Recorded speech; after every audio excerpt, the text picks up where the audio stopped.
Hola, buenas tardes. Bueno, son tardes el momento en que estoy haciendo este video y para ustedes lo van a ver ya sea en la mañana si tienen tiempo, a mediodía o en la noche, tarde, noche, no sé.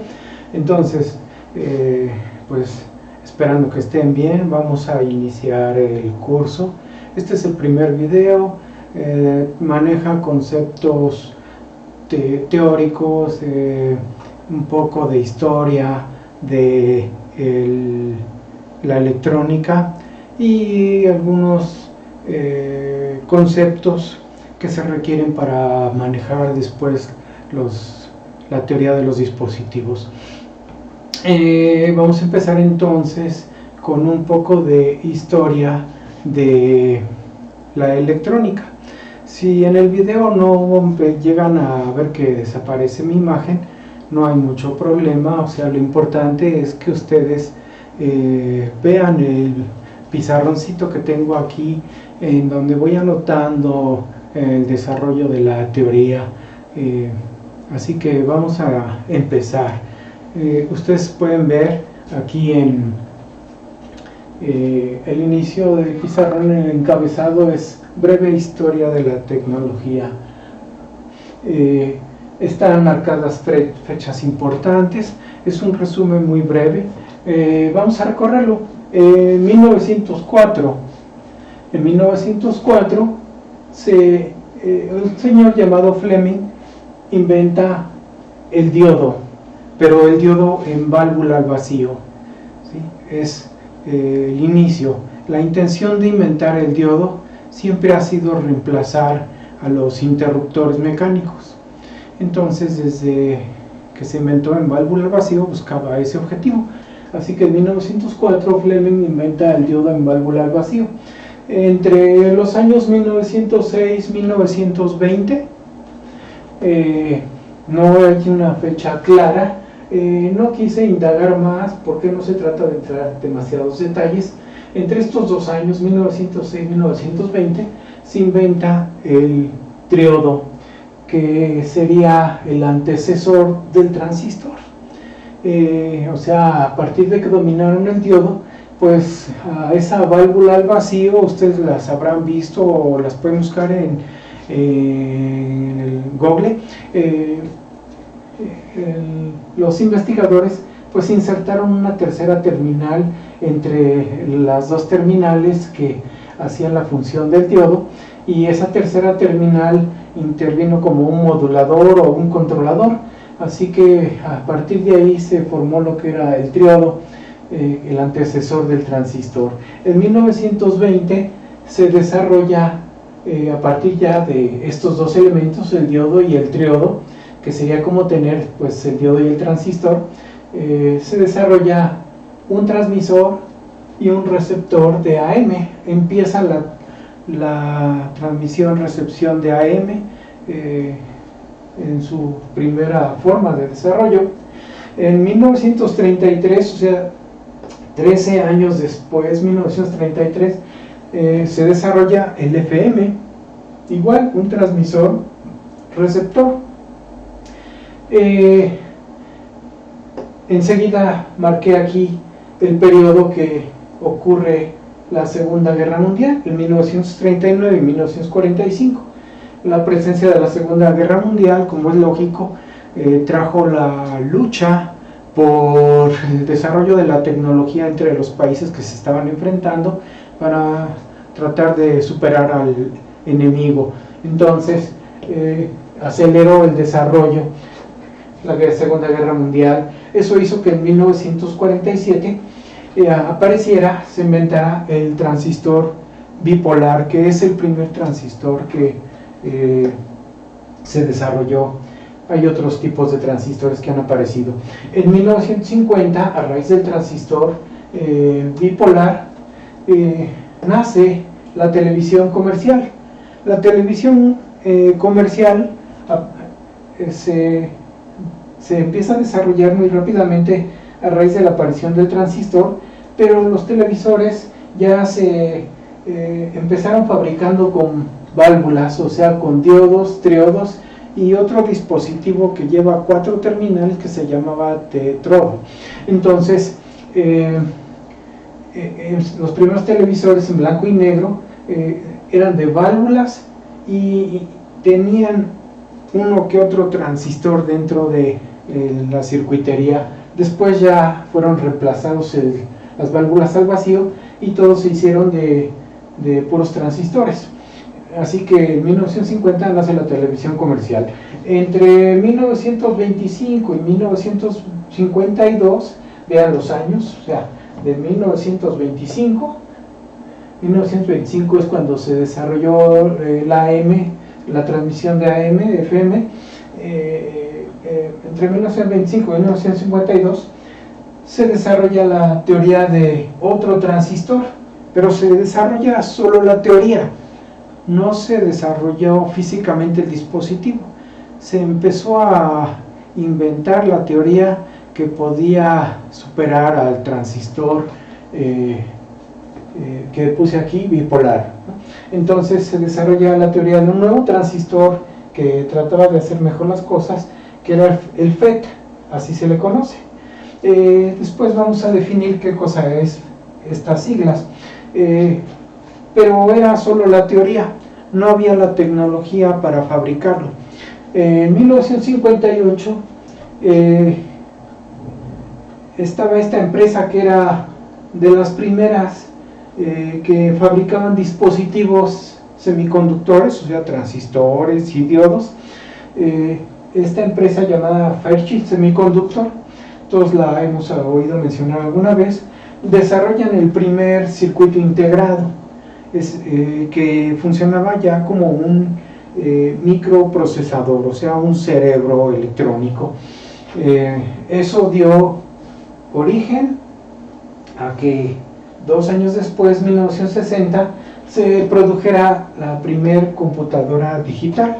Entonces, vean ustedes, la primer computadora digital nace en 1960, tendría ahorita 60 años de aparición la computadora en Estados Unidos. Aquí en México es otra cosa, ¿no? Toda la tecnología llegó mucho después y se empezó a vender comercialmente mucho después. Esta primera computadora digital seguramente se usaba a nivel militar, no a nivel comercial en Estados Unidos. Entonces, todos los avances tecnológicos normalmente se producen a nivel militar, ya que se les saca el mayor provecho posible, se les suelta a las personas que no están en la milicia, y se desarrolla a nivel comercial en aplicaciones prácticas del hogar, ¿no?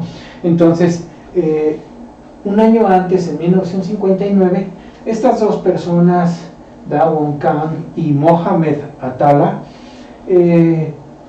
tenían ya la tecnología suficiente. Vean, de 1952 a 1959 pasaron 7 años.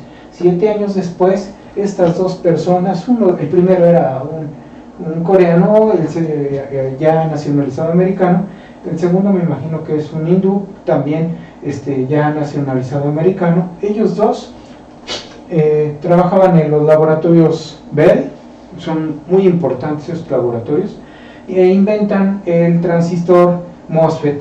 El transistor MOSFET es el otro transistor que vamos a trabajar en este curso. Vamos a trabajar el transistor bipolar y el transistor MOSFET, que son los transistores que están más en boga, más utilizados, ¿sí? Entonces, este es el desarrollo tecnológico, y de ahí en adelante pues ya la computación se empezó a desarrollar cada vez más y más rápido.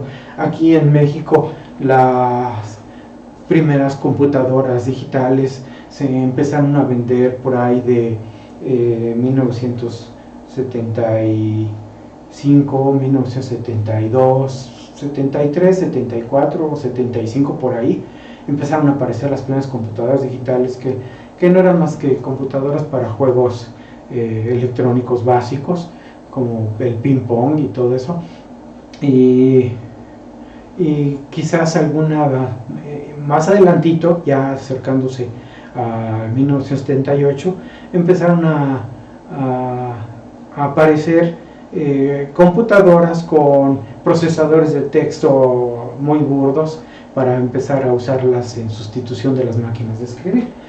Por ahí de 1978 aquí. En Estados Unidos ya el avance era mucho más adelante, ¿no? Entonces, fíjense, en 1978 aparecían eso, en realidad las buenas computadoras que permitían trabajar procesadores de texto, que permitían hacer programas en lenguajes como Fortran y otros lenguajes COBOL y otros lenguajes BASIC. Esas computadoras eran enormes en la Universidad Autónoma Metropolitana.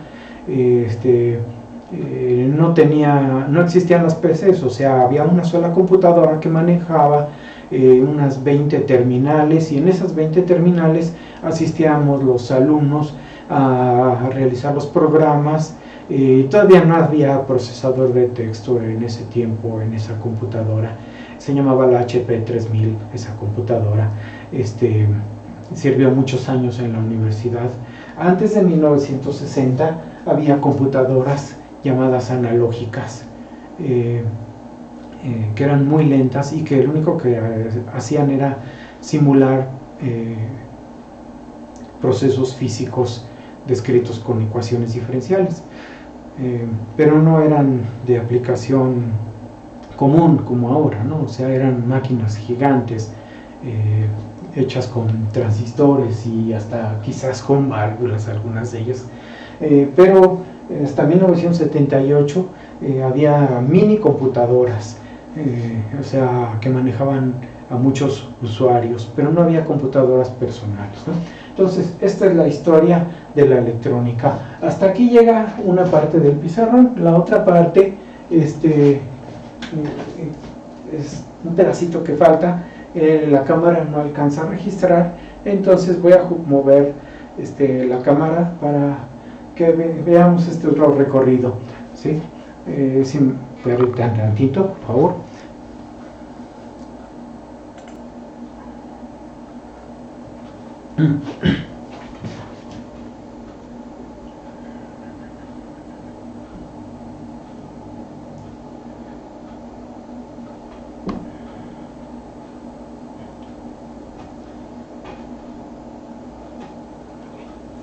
Bueno,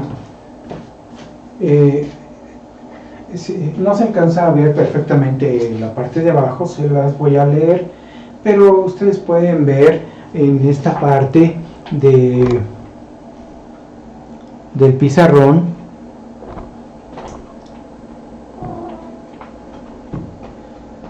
el complemento de la historia de la electrónica que vimos.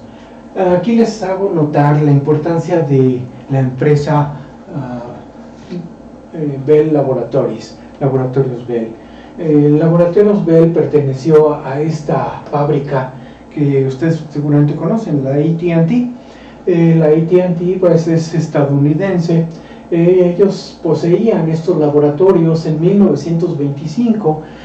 Los laboratorios Bell pues es como un centro de investigación que recluta a investigadores de alto nivel, de conocimientos muy altos, pero un desarrollo un coeficiente intelectual muy alto, y los explota, ¿no? O sea, los hace trabajar y les paga seguramente muy bien. Entonces, estos laboratorios Bell eran propiedad de AT&T, después pasaron a ser propiedad de Lucent Technologies, que es también americana, por eso lo pongo aquí, asociado al nombre de la empresa Lucent. Y después Lucent Technologies lo vendió a Nokia. Nokia es una empresa finlandesa y es la actual dueña de Bell Laboratories. Bell Laboratories ha tenido un desarrollo impresionante y que ha marcado la vida en todo el mundo, ¿no? En 1947, por ejemplo, lo veíamos antes en la historia de la electrónica. En 1947 se fabricó el transistor bipolar. Estos dos personajes, John Barton y Walter Brattain. Ellos dos pues se pusieron a experimentar y tenían idea de más o menos cómo hacer un dispositivo electrónico pequeñito que reemplazara al triodo, que a la válvula, que era bastante grande, ¿no? Entonces lo que querían era reducir los aparatos electrónicos, porque todos en válvulas eran enormes. Entonces ellos dos, John Barton y Walter Brattain, de Bell Laboratories, inventan el transistor. Se puede decir que ellos lo echan a andar, aunque no tenían mucha idea de cómo operaba exactamente, o sea, tenían más o menos idea de cómo lo habían hecho. Fue un poco invención y otro poco descubrimiento, y meses después se les agrega otro personaje importantísimo, que lo puse hasta acá abajo y no se alcanza a ver en el pizarrón, que dice aquí, ustedes alcanzan a ver las primeras letras, dice: meses después se une William Shockley. William Shockley, él también pertenecía a los Bell Laboratories, pero se integra con ellos. Es un señor con un ingenio que yo digo que supera a estos dos señores, porque fue capaz de desarrollar toda la teoría matemática, física, electrónica, para explicar la operación del diodo semiconductor, por medio de ecuaciones y gráficas, ¿no? Bueno, ecuaciones que involucraban conceptos químicos, físicos y matemáticas. Entonces este señor se une a ellos y desarrolla toda la teoría matemática que implica explica cómo funciona el transistor bipolar. Eso es notable, porque si ustedes ven un libro detallado de cómo funciona un transistor, trae una cantidad enorme de teoría matemática, física y electrónica, muy difícil de comprender. Hay que irse con calma y leer con mucho cuidado, y entonces se daba uno cuenta de la capacidad intelectual que tenía ese señor, un coeficiente intelectual muy alto, ¿no? Entonces este señor William Shockley desarrolla la teoría electrónica. Y continuando un poco aquí en este espacio intermedio con los laboratorios Bell, vemos cómo los laboratorios Bell han desarrollado o inventado las siguientes tecnologías, de las cuales pues la gente disfruta actualmente.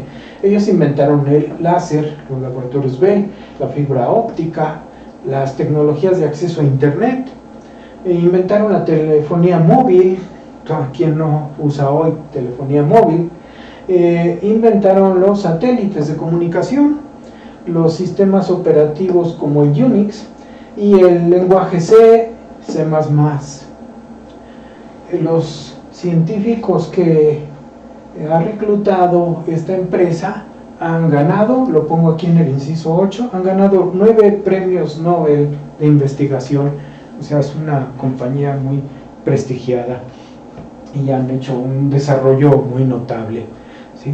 Entonces, esto es la historia de la electrónica. Vamos ahora a continuar, dejando entonces de lado ya la historia de la electrónica, pero nos damos cuenta en el avance de esta teoría que lo que se buscaba era reducir las componentes. Primero eran válvulas, después se redujeron para hacer el transistor bipolar, y poder hacer televisores enormes, hacer televisores más chiquitos, y después se desarrolló el transistor FET, que permitió hacer televisores todavía más chiquitos y empezar a aparecer nuevos dispositivos electrónicos de uso personal en las gentes que querían, ¿no? Como los reproductores, reproductores de CD, las grabadorcitas chiquitas que aparecían en las cámaras y todo eso.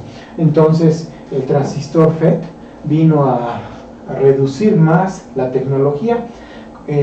Después de este transistor apareció el MOSFET, que por acá lo había mencionado, que se fabricó hasta 1959. Imagínense ustedes la presencia de los MOSFET materialmente hizo que se hiciera súper popular los celulares, porque antes los celulares pues, eran unos tabicotes bastante grandes, incómodos y carísimos y no cualquiera los traía, pero el desarrollo de los transistores MOSFET a nivel de circuito integrado redujeron sustancialmente los dispositivos, y eso hizo que pudieran aparecer los iPods, los iPhone y celulares de mucha capacidad, prestación y pequeñitos, ¿no? Entonces la electrónica ha desarrollado así, ¿no? Entonces vamos con el principio del pizarrón.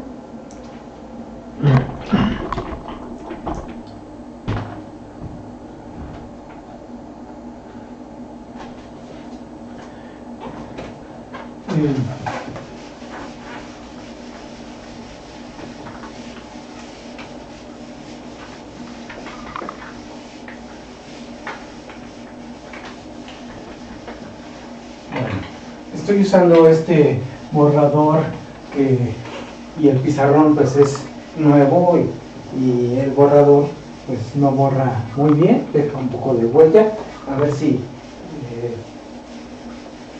no nos causa problemas para poder ver mejor la imagen, las letras.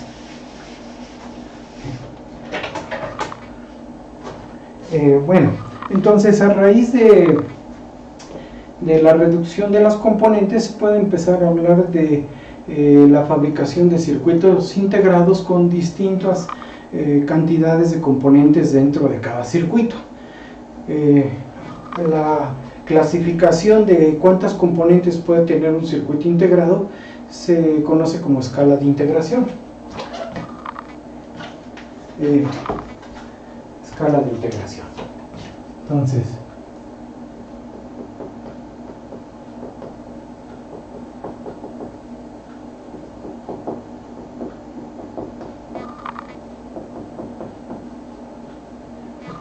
existen varias escalas de integración, se las voy a poner aquí. Es la SSI, conocida como Small Scale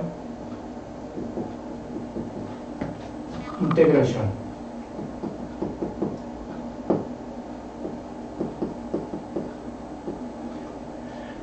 La MSI o Medium.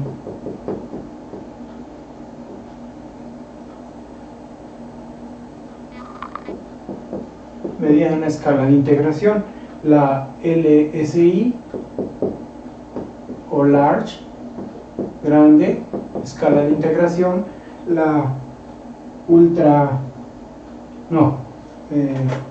la VLSI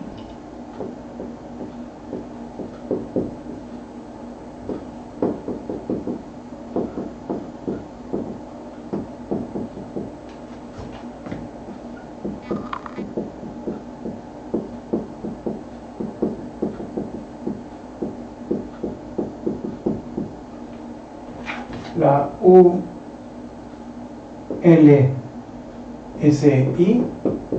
o sea, ultra larga o ultra grande.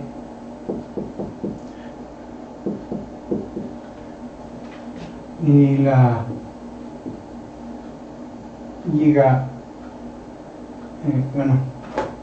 la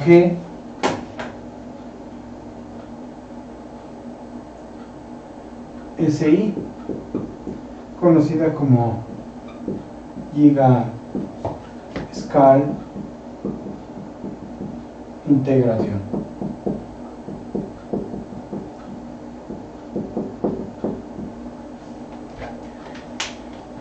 Entonces se empezaron a hacer las primeras escalas, las más que contienen menos componentes, son las que se empezaron a usar la SSI, la MSI y el SI. A medida que se empezaron a fabricar microprocesadores de mucha mayor capacidad de operación, directamente se debía a una mayor cantidad de dispositivos dentro de los mismos circuitos, de las memorias, de los microprocesadores y de otros dispositivos de aplicación. Entonces eso hizo que aparecieran otras escalas de integración como la VLSI, ULSI o GSI. Estas dos escalas, la ultra grande y la giga escala de integración, en realidad se consideran la misma escala, se refieren a un mismo número de componentes. Y les voy a poner aquí cómo están repartidos esos componentes,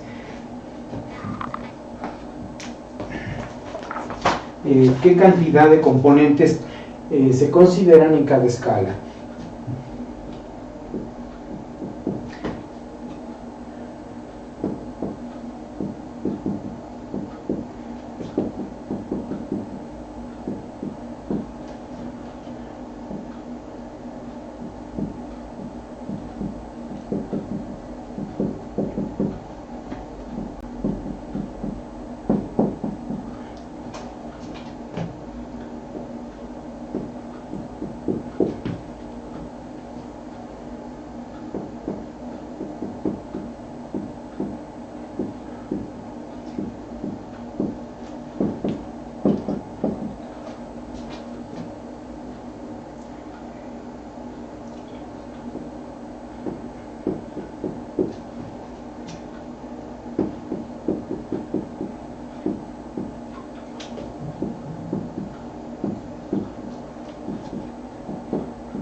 Entonces, actualmente vamos en esta escala de integración, la ultra grande o la giga grande o giga SI, escala de integración, porque los circuitos actuales ya tienen del orden de más de 10 a la 9 componentes. Imagínense ustedes, al referirse a más de 10 a la 9 componentes, o sea, 1000 millones de componentes en cada microprocesador. ¿A qué nos referimos con componentes? Pues todo lo que los componentes que conocemos, que son los resistores, capacitores, los diodos y los transistores. Todos ellos un transistor se puede decir así, ¿no? Que un transistor se puede fabricar de manera que funcione como si fuera un resistor, o como un capacitor, o que funcione como un diodo, o que funcione como el mismo transistor es, ¿no? O sea, que es la base principal sobre la que se diseñó, y ya bajo ciertas modificaciones al sustrato, al semiconductor, se hace que opere como resistencia, como capacitor y como diodo. Entonces, vean cómo la pequeña escala de integración era una escala de integración circuitos integrados que tenían menos de 100 componentes por circuito integrado. Esta pequeña escala de integración son las compuertas lógicas.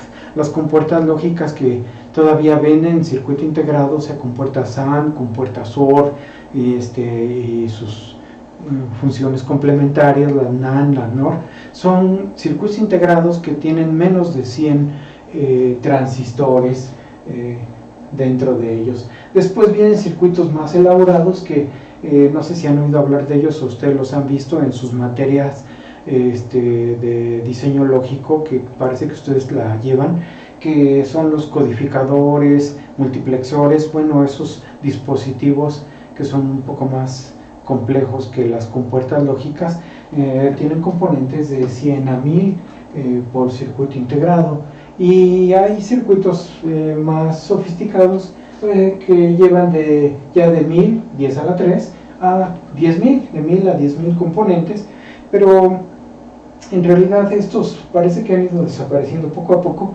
porque han sido reemplazados por los circuitos VLSI y los de ULSI o GigaSI. Entonces, actualmente, pues ya tenemos memorias, por ejemplo, que tienen, y estoy hablando de memorias pequeñas, porque ya hay muchas más grandes.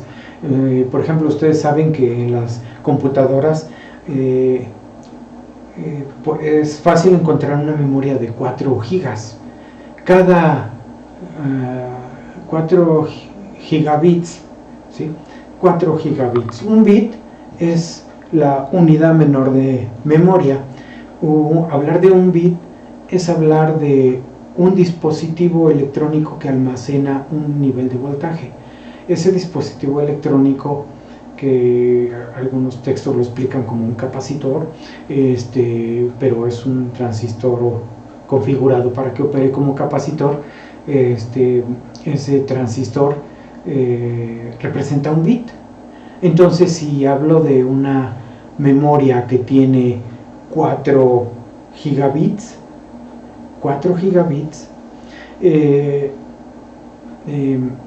estoy hablando de 4.000 millones de transistores. 4 gigabits son 4.000 millones de unidades de memoria, ¿sí? De espacios o de dispositivos que almacenan algunos 0 volts o un nivel bajo de voltaje, otros un nivel alto, ¿no? Entonces, son 4 gigabits corresponde a hablar de 4.000 millones de transistores dentro de un circuito integrado. Y ustedes saben que hay memorias pues que ya no son de 4 gigas, que son de 32 gigas y 64 o 128 gigas, o sea, ya estamos hablando de cantidades enormes de transistores dentro de un dispositivo. Igual los procesadores que traen las computadoras ya tienen cantidades enormes de componentes, pero a pesar de eso, de que un circuito integrado puede llegar a tener 4.000 millones de transistores, venden transistores separados, ¿no? Solitos, que son los que nosotros usamos para armar nuestros circuitos, pero son exactamente iguales, operan igual, solo que los fabrican sueltos para aplicaciones muy particulares, muy personales. Y es bueno saber cómo opera un solo transistor, porque así como opera un transistor, operan los 4.000 millones de transistores que hay dentro de un circuito integrado. Entonces, esas son las escalas de integración.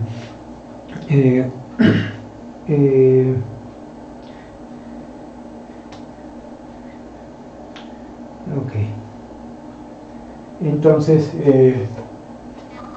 eso sería todo en lo que se refiere a la historia de los dispositivos, y vamos a pasar ahora a conceptos que hay que tener presentes, hay que tener frescos para poder abordar los circuitos que vamos a ver más adelante. Entonces vamos a empezar con la definición así breve, rápida, de lo que son elementos pasivos, elementos activos, ¿sí? Voy a borrar para empezar a escribirlo.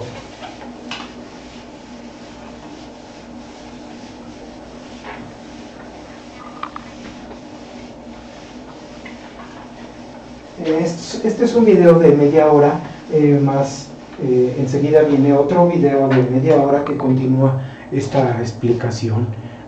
Así que pasemos al siguiente video.